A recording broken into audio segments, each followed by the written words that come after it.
Welcome to Explain America. This is your host, Kyle Becker. There's something happening inside the intelligence community right now. And let's just say a lot of people in Washington are sweating. Because for the first time in a long time, someone's actually doing something about the leaks. And that's someone, Tulsi Gabbard. And she's not messing around. We've gotten used to the double standards, selective leaks, anonymous sources, planted stories in the Washington Post and the New York Times. That's how the swamp operates. They've been doing it for years. Leak classified info, shaping the narrative, damaging people they don't like, and walking away without a scratch. But now, that game might finally be over. Before we get into it, make sure that you're subscribed to Explain America.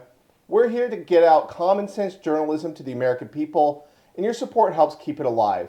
So hit that like button, share this video, and drop a comment with your thoughts. Now, here's what's happening.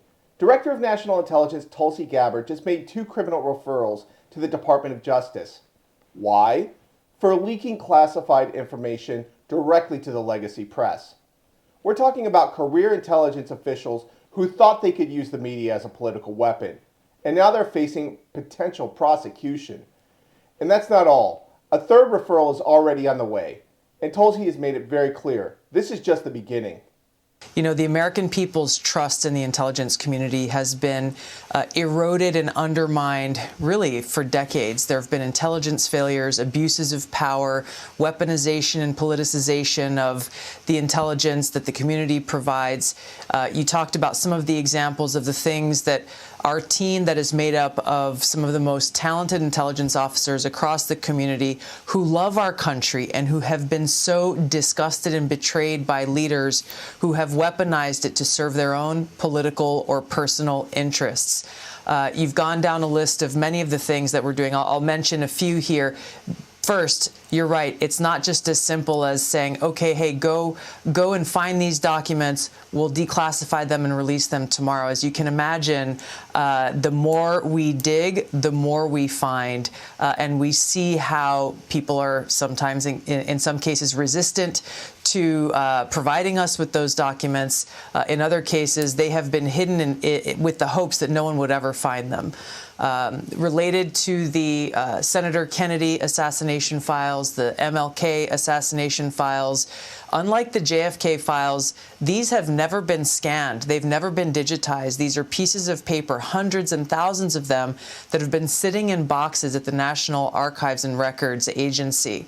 So we've had over 100 people manually scanning every one of these pages, preparing them to fulfill what President Trump promised the American people: maximum transparency and the release of these files that have never been released publicly before.